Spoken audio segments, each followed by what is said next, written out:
Today we'll be playing and giving an overview of Jujutsu Kaisen Phantom Parade, the very first officially licensed Jujutsu Kaisen mobile game. I've been a big fan of the anime ever since it got released, and after playing through several chapters in the game, it does follow the original story quite closely, so I'm happy about that. Of course, the typical favorite characters like Yuji and Gojo are here. Most of the cast is actually here. My favorite character I'm not sure is that popular, but later on we will be trying to pull my favorite. Before we jump into the game, I do want to give a big thanks to Jujutsu Kaisen Phantom Parade for sponsoring this video. I will of course have a link to download the game in the description down below, so make sure to check it out. But yeah, let's jump into it. There are some massive pre-registration rewards you can get just by downloading and installing the game. 7,500 cubes, which you can use here in the gacha to pull characters, and more insane is a guaranteed SSR ticket. Not only that, but it's redrawable, and I want to show you how that works real quick. So we're going to tap this button and hit OK. The gacha animation is pretty cool, but we'll look at that later. So we got the SSR version of Megumi, and if we were aiming for a different character, we just hit redraw.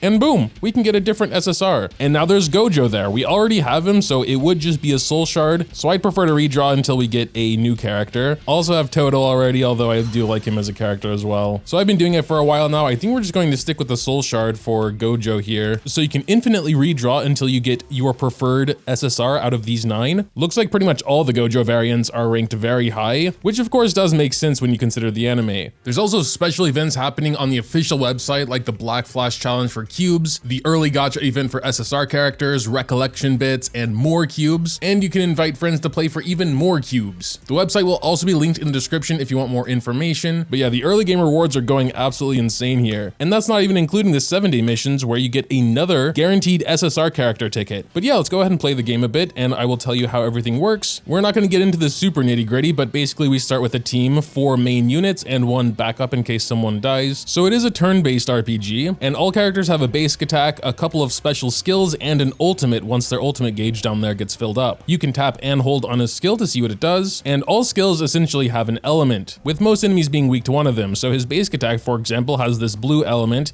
and if we tap on this guy, it even says weak for you right there. So that's the basic premise of gameplay. All characters have unique skills and passives. Anyway, so we're just gonna use his skill here on the weak one, and we'll go ahead and use Toga's basic attack on this guy. I really don't expect these guys to be too difficult since we've over leveled a bit, but yeah, we just hit battle start then.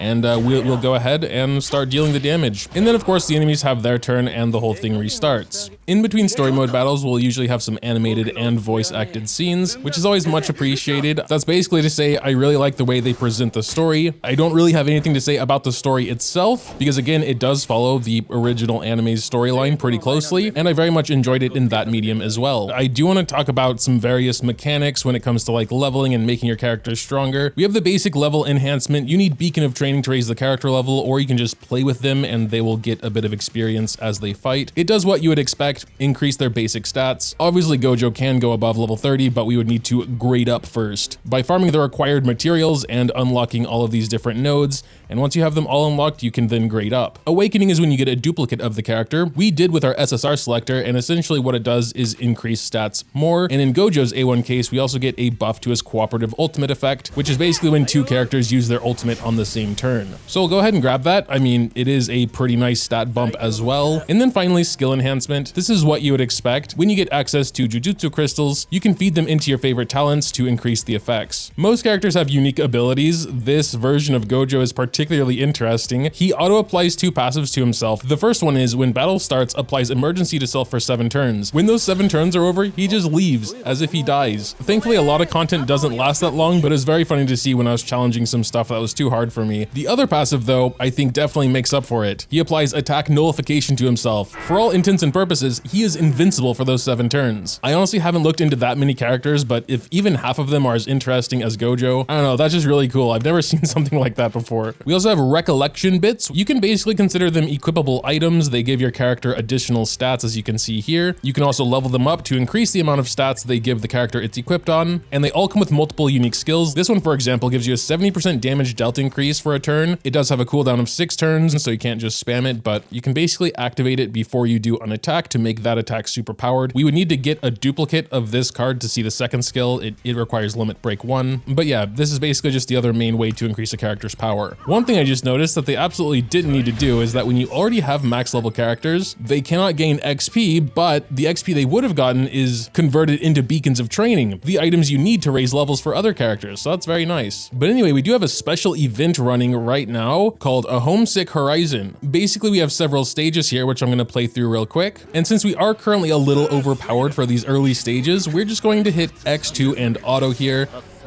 Oh, but let's take a look at Gojo's ultimate there, because that's super cool.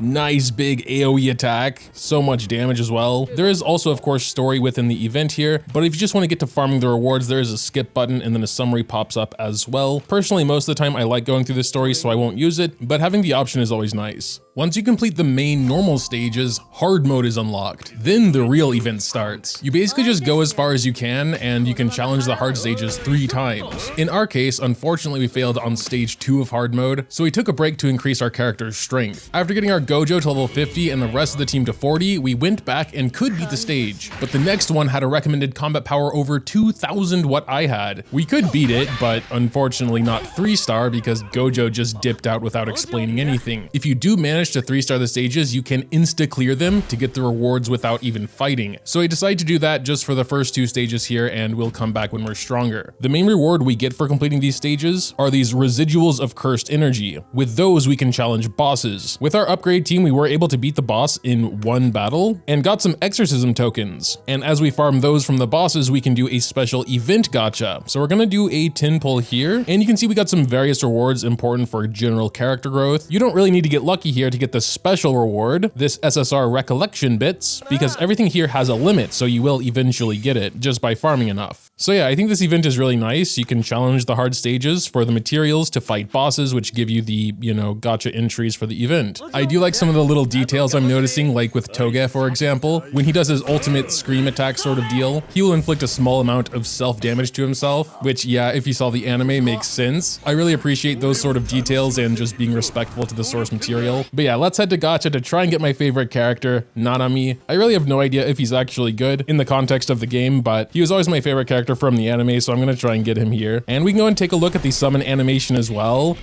We have like Yuji going around destroying the monsters. One of them falls on top of him and he sees the figure, which is himself in this case. But all right, we can go ahead and do a tin pull here. We'll see if we get a bit lucky. Looks like no SSRs there, but we did get some of these, I'm just gonna call them memories. Recollection bits is a bit of a tongue twister. This is our second tin pull, so I think one more after this and we should guaranteed get the SSR. Ooh, wait, no? There was an early SSR there, you could tell by the summon animation. Who is our SSR? Is it Nanami? That doesn't sound like Nanami. Whatever, Maki's cool as well. I don't think we'll be getting our guaranteed SSR now, even though this would be the time to do it since we got one early. But sure, we'll do it anyway and see what happens. Well, let's go ahead and, oops, that was way too fast. We did get a redrawable SSR character ticket though. Oh, interesting. So in this redrawable SSR ticket, we only have the 3 units on the banner that we were summoning for. Gojo, Nanami, and Todo. So then I guess that basically just means we can guarantee him then. Yes, this is definitely him. I'll start working overtime. There's my boy, Nanami. Yeah, let's keep him. So he is an attacker type, applies 50% crit rate increase to self for 4 turns and 50% break damage increase. Like 50% crit rate sounds like a lot. It is a little hard to gauge how that impacts this game currently, but sounds really good. Second ability seems to just mostly be damage. Ooh, but his ultimate is AoE. I love AoE in turn-based games, so I'm pretty happy to see that actually. The cooperative ultimate also buffs the crit rate of himself and the coordinator, so that's pretty nice. Auto skill from the 9th turn? Maybe there are some battles that go further beyond the 9th turn, but I guess that's why the skill says working overtime. But yeah, recovers 30 cursed energy and 200 ultimate gauge to self. It seems like he does split his damage between physical and cursed technique, so I guess that buff would increase at least half of his damage. But okay, I mean, I really like those redrawable SSR ticket things. It is basically an SSR selector. There are of course various other free rewards as well, like the Phantom Parade Pass. You just do missions and you can get pass XP here and get some juicy rewards. Of course, there's a premium option as well, but it seems very reasonably priced actually. Some nice rewards from the normal login bonus, as well as the 5 million player login bonus. If you're not strictly free to play, the weekly and monthly pass are actually quite good value. 99 cents and $2.99 for the monthly. Besides the events we talked about earlier, we also have some others like the official launch celebration event. This will take place in Los Angeles, Seoul, and Taipei. We also got some community events where you can earn more rewards by following their their socials and leaving a message of support for the game. But yeah, I suppose that'll pretty much do it for the little overview of Jujutsu Kaisen Phantom Parade here. Once again, huge thanks to them for sponsoring the video, especially if you're a fan of the IP like I am, you should definitely give it a try. Once again, I'll have the link to download in the description down below. Let me know what you think down there in the comments as well. Thanks, as always, for watching, and until next time.